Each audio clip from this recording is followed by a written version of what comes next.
Kayaknya ini nih ruangannya. Assalamualaikum warahmatullahi wabarakatuh. Halo semua, apa kabar? Dalam video kali ini kita kembalikan bahas berbagai hal mengenai komunikasi. Saya Ota Alamin, orang yang tukang ketok pintu. Kita cari ya Bu Dewi Anggraini. Permisi, selamat sore.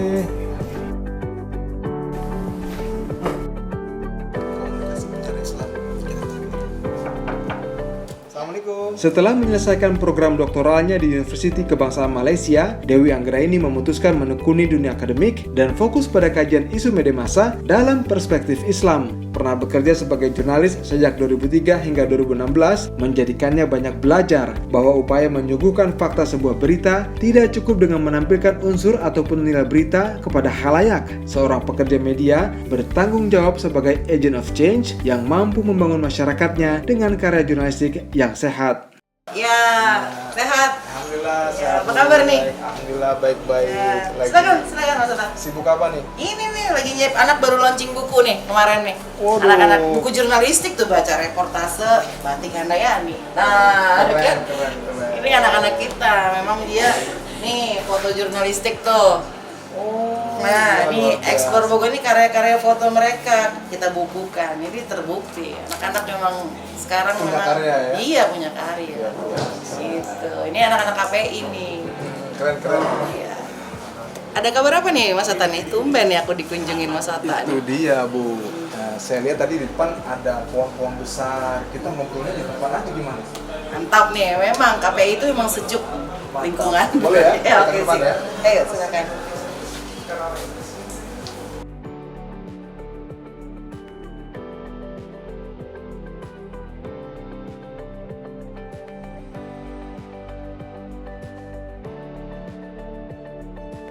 Ya, kita lanjut di sini nggak apa-apa ya. Ini Oke. suasananya sejuk-sejuk, banyak pohon, asik kelihatannya. Bu, yang pertama nih bukan sebagai ketua program studi komunikasi penyiaran Islam. Yap. Tentu kan di sini menyiapkan SDM yang akan menyiapkan saluran-saluran komunikasi untuk ilmu-ilmu agama yang dipelajari di sini. Iya. Nah, apa yang akan didapatkan oleh mahasiswa yang belajar di sini, Bu? Oke, pertama tentunya belajar komunikasi. Itu penting. Sekarang orang kalau mau dakwah, nggak pintar komunikasi, nggak mungkin dong. Public speaking nomor 1, ya, public relation nomor 1 juga. Jadi semuanya harus nomor 1. Dan yang kedua, nguasain ilmu media. Media itu kan alat, kan? Kalau kita nguasain nih alatnya, kita mau dakwahnya seperti apa juga, insya Allah lancar. Nah, jadi teman-teman di sini, di KPI ini, mereka dari semester 1 sampai semester 6, total mata kuliah SKS yang mereka dapat tuh 144. Dan 70%-nya belajar media. Nah, sisanya itu mereka belajar Islam. Nah, pelajaran-pelajaran media apa aja? Mulai dari teori, tadi kan, ilmu komunikasi basicnya, dan jurnalism itu wajib. Pasti mereka dapat. Jadi, kalau semester ganjil tuh teori, genap mereka praktek. Di compare misalnya kayak semester 1 mereka belajar teori komunikasi, belajar pengantar jurnalistik. Terus mereka belajar Quran, belajar hadis. Nah, jadi itu balance gitu. Jadi kalau dia ada dapat 8 subjek di semester 1, 2-nya Islam, 6-nya itu media dan komunikasi gitu. Perkembangan media untuk medium dakwah. Nah, justru ini challenge untuk anak-anak saya di KPI. Kalau dia secara teori sudah menguasai bagaimana cara berkomunikasi, tentunya tinggal praktek nih. Jadi 4-5 tahun yang akan datang, mereka ini harus duduk nih di seluruh perusahaan media dan mengamalkan teori yang mereka punya. Tentunya mereka harus menjaga, jangan sampai tergerus. Nah, jadi pada saat reportase, saat melakukan tugas-tugas jurnalistik tadi, disitulah tantangannya. Mereka harus bisa meletakkan nilai-nilai Islam itu tadi di dalam setiap konten yang mereka siapkan. Dan yang paling penting itu adalah kaulan sadida, bahasa saya itu, An-Nisa ayat 9, jujur. Nah, gimana caranya mereka menjalankan reportase yang jujur? Nah, itu kan tantangan ya. Bekerja di perusahaan media, apalagi di masa depan, kuncinya adalah kejujuran. Walaupun dia canggih ya, mau dia lulusan kampus mana juga, kemampuan jurnalistiknya hebat, tapi kalau tidak dengan nilai kejujuran tadi, itu bahaya. Dan itu prinsip dasar jurnalistik, Bu, Prinsip kejujuran. dasar, kan Iya. kita kan punya 5W1H Iya. ya. Nah, 5W1H itu ada di dalam sikapnya Rasulullah loh.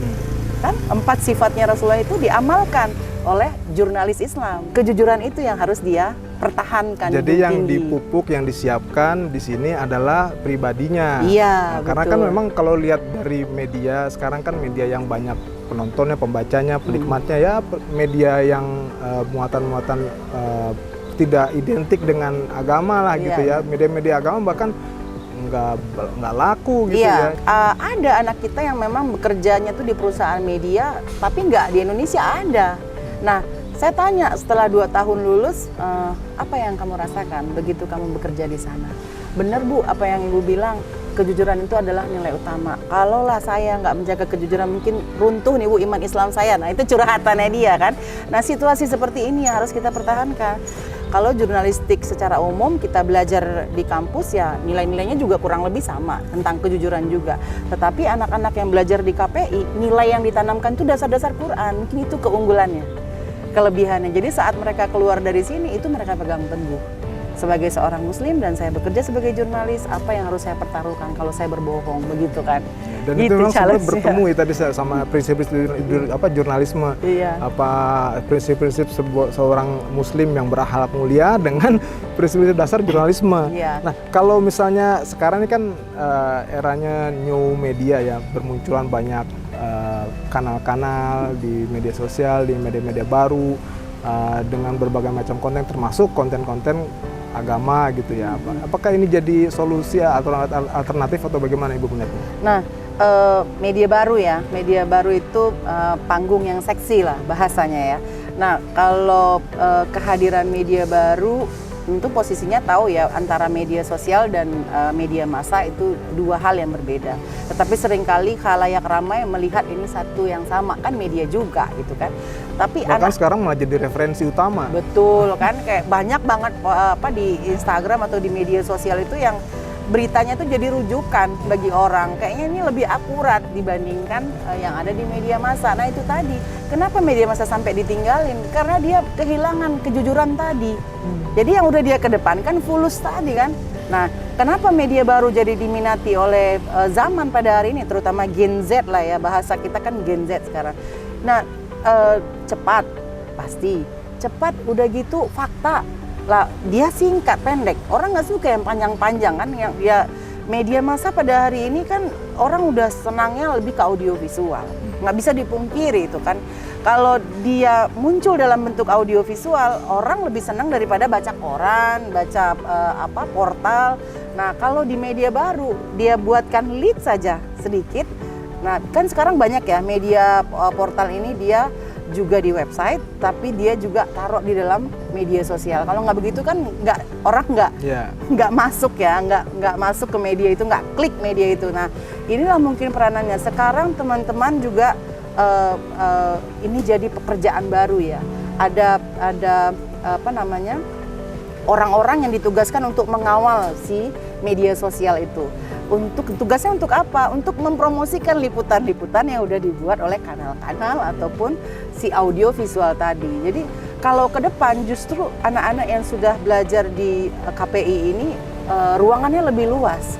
Dan bisa jadi dia juga bikin kanal sendiri, ya, bikin website sendiri. Nah ini mungkin ke depannya yang saya lihat dari teman-teman di KPI ini, kalau dia bisa mempertahankan nilai-nilai kejujuran itu tadi, bisa dia mempertahankan kemampuan untuk mencari fakta yang sebenar ya, kalau kita bilang itu namanya balance ya, Al-Hujurat ayat 6, seimbang ya, beritanya itu seimbang antara yang narasumber A dengan narasumber B, pasti dia akan dikunjungi orang. Tapi kalau seandainya dia meninggalkan itu, pasti walaupun dia media sosialnya 10 juga, orang nggak akan mau untuk mengunjungi media sosial itu. Atau mungkin itu terjadi karena memang ada banyak orang yang menjadi praktisi media tapi nggak belajar media. Nah itu lain cerita tuh. Kalau banyak praktisi media nggak belajar media, sebenarnya ilmu apapun bisa jadi pekerja media. Contoh dia jurusannya lingkungan, ilmu lingkungan. Lah jurnalisme juga butuh loh informasi. Kan kita tahu tren-tren media pada hari ini, isu-isu yang menarik apa, iklim, ya, lingkungan, terus apalagi hal-hal yang berhubungan dengan massa, publik. Nah, isu-isu ini sampai kapanpun akan menarik kan. Jadi kalaupun seandainya dia belajar dari kampus-kampus manapun, sebenarnya dia berpeluang, tapi dia harus tetap belajar, harus tetap memperkaya ilmunya. Kalau anak-anak KPI sudah memperkaya ilmunya, dia nggak menggunakan ilmunya, itu memang terlalu. Nah, itu memang terlalu. Teman-teman dari jurusan lain aja bisa kok. Orang banyak kan sastra Inggris bekerja di perusahaan media kan, bisa buktinya. Jadi kita nggak boleh kalah saing. Dan satu lagi itu kemampuan bahasa. Nah, anak-anak kita nih belajar dua nih, ada bahasa Inggris dan bahasa Arab. Itu basic banget.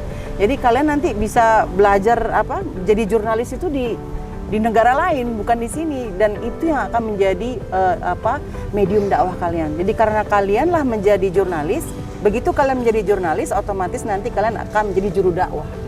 Ini dari tadi ngomongnya kalian, saya jadi mahasiswa rasanya nih. Gak apa-apa. Nah, Bu, ada pesan-pesan nih. Ya, ini kan dari tadi saya mendengar seperti kegelisahan Ibu ya sebagai seorang ketua program studi komunikasi dan penyiaran Islam. Nah, pesan-pesan yang mau disampaikan untuk mahasiswa-mahasiswi di KPI ini. Pesan pertama tadi, jagalah akhlak, dan orang yang jaga akhlak pasti dia nggak mungkin pembohong. Ya, pasti dia adalah orang yang jujur. Kalau akhlaknya manis, akhlaknya baik, dimanapun dia akan menciptakan suasana nyaman. Jadi kunci utamanya adalah tidak boleh berbohong, harus jujur. Yang kedua, jangan mudah terpancing. Ada nih satu informasi, satu peristiwa, langsung aja tulis, konfirmasi dulu. Coba mencari kebenaran dari sebuah fakta, itu penting. Dan tanggung jawab kita sebagai pencari ilmu itu adalah memberikan ilmu kepada orang lain. Jadi ilmu-ilmu yang sudah dipelajari di KPI ini adalah ilmu-ilmu penting, ilmu dunia dan ilmu akhirat. Jadi begitu dia keluar menjadi lulusan seorang sarjana KPI, dia punya tanggung jawab moral harus menjadi jurnalis yang hebat. Kalau dia nggak menjadi jurnalis yang hebat, berarti ilmunya tidak dia manfaatkan dengan baik. Jadi tidak menjadi ilmu yang bermanfaat. Nanti gurunya dihisap nanti. Aduh, berat juga ya. Oke, waduh Bu, terima kasih banyak nih bincang-bincangnya, waktunya bersama kami. Semoga KPI ya, Komunikasi Penyiaran Islam Universitas Ibnu Khaldun Bogor Jawa Barat terus mencetak generasi-generasi yang mengerti. Yang tadi pertama paham, yang terus yang jujur penting ya. Yang jujur, yang bisa menyampaikan informasi-informasi yang akurat, yang bisa dipercaya, yang bermanfaat untuk halayak banyak. Nah, sekarang saya mau lihat-lihat sedikit ke keliling kampus, boleh Bu ya? Boleh, boleh banget, ayo.